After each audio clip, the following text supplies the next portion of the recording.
E tem aquela, muito hoje forte, é o Estado laico, né? É. Falo muito do Estado laico, só que o Estado laico também na escola é laico para um lado. É laico para falar de Deus, agora para falar mal de Deus não é. Daí pode. E situações que acontecem, né, voltando à pergunta ali se isso existe ou não, né, daí muitos professores em sala de aula, como vão com adesivo em eleição do Lula, falam de fato que o Lula é o cara, né, que o Bolsonaro representa o nazismo e o fascismo nos dias atuais, que o Lula é um herói libertário, que o Che Guevara é um herói libertário de um povo sofrido, e diversas outras situações, né, como o mais polêmico também, vamos citar assim, o próprio Zumbi dos Palmares, que até tem um feriado no Brasil em homenagem a ele, é tratado como herói, né, o que a gente sabe na verdade dos fatos, não, ele tinha escravos, ele fazia diversas situações, matava, estupava, ele era tratado como rei dentro do quilombo. A meu aqui também acredita que o Dom Pedro I foi na margem do Rio Piranga como um carro, sentado num cavalo com uma espada para cima, né? Exatamente. Acredita em um monte de coisa, né? Exatamente. E o próprio Dom Pedro I também, ele é taxado pela... Pra quem acredita que o Palmeiras é campeão mundial também, né? Quem acredita que o São Paulo não é o maior do mundo também não está muito certo. Não vamos entrar nesses detalhes. O Avaí é o segundo. Quem? Quer encerrar a entrevista? Não, né? É brincadeira. Vai que tem torcedor do Figueirense assistindo, né? Eu não conheço nenhum, vamos lá. Mas então, o próprio Dom Pedro I, muito é falado dele como alguém somente o lado ruim.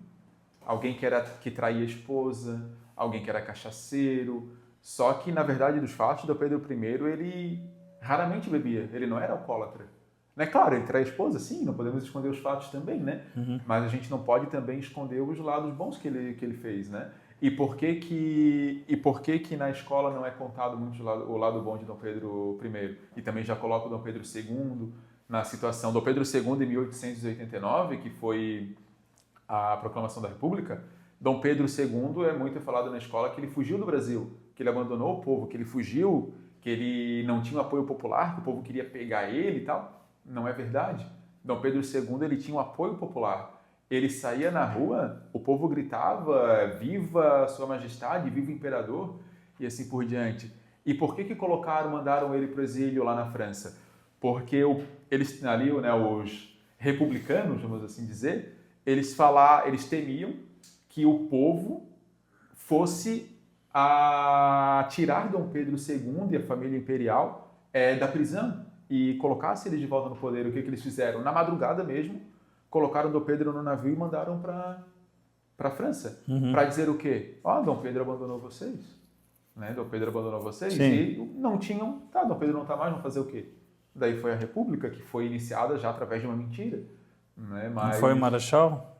Foi Marechal, né?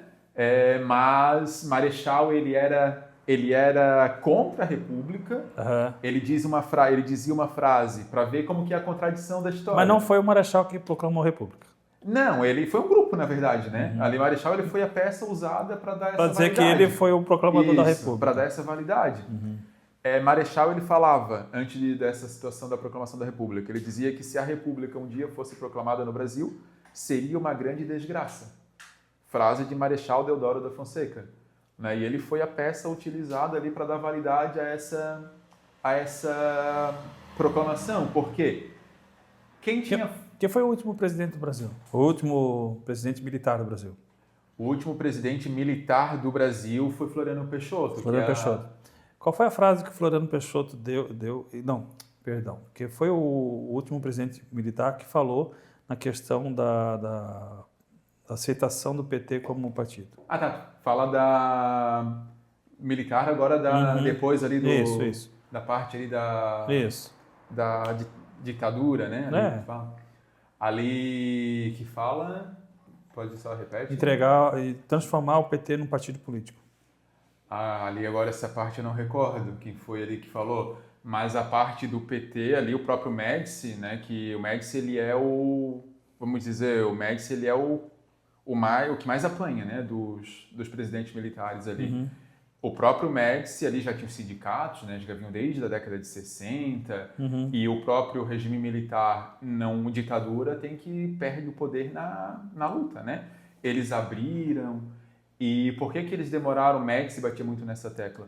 Não sei se é do Mega, que eu não recordo, não sei se é Médici que está falando. Claro. E ele batia muito nessa tecla de que se a gente abrir, né, que não era, eles não falavam muito como PT na época, não, né? Esse partido. Se transformar esse segmento em partido, assim que eles entrarem no poder, nunca mais será tirado. Isso, exatamente. E por que eles demoraram a abrir? Exatamente por isso, né? Porque ali tinha o PCO já na época, também, que era também ali, como que eu posso dizer, não é ridículo a palavra que eu vou utilizar, mas ridículo. Né? Porque não é, mas vamos lá, ridículo. Ridículo. O PCO, daí tinha ali Dilma Rousseff, que já estava naquele período, José Dirceu, que já estava naquele período, José Genuíno já estava naquele período, o próprio Lula, Chico Mendes, que também não era santinho, não, já estava naquele período. Chico Mendes não era santo? Não era santinho. Não está distorcendo a história. E diversas outras situações. E daí eu pergunto, né? A mesma situação, vou fazer uma pergunta agora. Já volto ali nesse assunto, mas só para a gente ligar. Falam que a princesa Isabel, ela não era boazinha assim e tal. E por que a princesa Isabel, se ela era contra a escravidão, por que ela e Dom Pedro II não aboliram a escravidão antes? Eles aboliram a escravidão em 1888. Quando que caíram?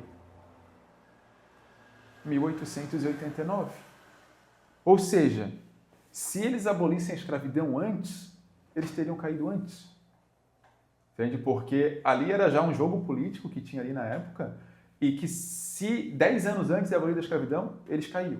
Mas eles aboliram a escravidão exatamente devido ao jogo político e porque os outros países já tinham abolido, né? O Brasil Também, foi o último país, exatamente. Foi o último a abolir. Então veio uma pressão dos países de fora, os americanos, principalmente, né? Mas aí, da elite brasileira, não. Da elite nacional, fazendeiros, né, que depois ali foi iniciada a República da Espada, né, que vem dos fazendeiros militares, juntamente com os fazendeiros, eles não eram favoráveis à abolição. Não, porque precisavam da escravidão para poder tocar suas fazendas. Exatamente. Aí foram obrigados a pagar um salário para os estrangeiros, italianos principalmente, porque eles não podiam pagar para os negros. Exatamente. É a mesma situação dos militares. Poderia ter aberto antes? Poderia. Mas e se abrisse? Antes ali para redemocratização, que é falado, né? Então. E se abrisse? Essa é uma situação, né, que a gente vai acabar fugindo da pauta aqui, mas é uma situação em que, se você falar sobre a questão do militarismo naquela época, né, os benefícios e malefícios que ele trouxe, e a questão da democracia após aquela época, os benefícios e malefícios que ele trouxe, se a gente for colocar na balança isso, nós vamos ver uma diferença bem grande, né? Sim, muito grande. Entendeu? Só que muitas pessoas vão dizer ao contrário disso, né? Pessoas que são envoltas ao lado, né, mais social, vamos dizer que o militarismo naquela época era perseguidor e assim e tal, e cada um vai ter a sua opinião. Mas quem viveu naquela época é que vai contar realmente como era viver num regime militar em si. A meu ver, eu acho que os militares se estenderam demais. Sim. Né? Estenderam por longos tempos a questão de domínio do Brasil. Mas, a outro ponto, eles também trouxeram para o Brasil coisas que jamais tinham sido tragas antes, né? Grandes usinas, né? Itaipu, por exemplo, Petrobras, e assim por diante. A ponte Rio-Niterói foi feita por eles. Verdade. Então, muitas obras grandes. Os militares são bons em obras. Inflação, né? Controlaram a inflação, carteira de trabalho, que veio lá com o Getúlio Vargas. E muitos direitos dentro da carteira de trabalho veio durante o regime militar, que as pessoas ainda não acham que existe. Eu vejo pessoas que fazem essa pergunta sobre o SUS, por exemplo, sobre o teu INSS, eles falam que foi no governo do PT que isso aconteceu, sabe? Não, gente. Vai estudar um pouquinho de história, que isso aí foi lá no regime militar que veio acontecendo. Isso aí foi feito lá, né? Se você for estudar um pouquinho, só um pouquinho de história, não precisa estudar muito, assim, só um pouquinho, né? Mas ainda vamos chegar nessa parte da questão de história.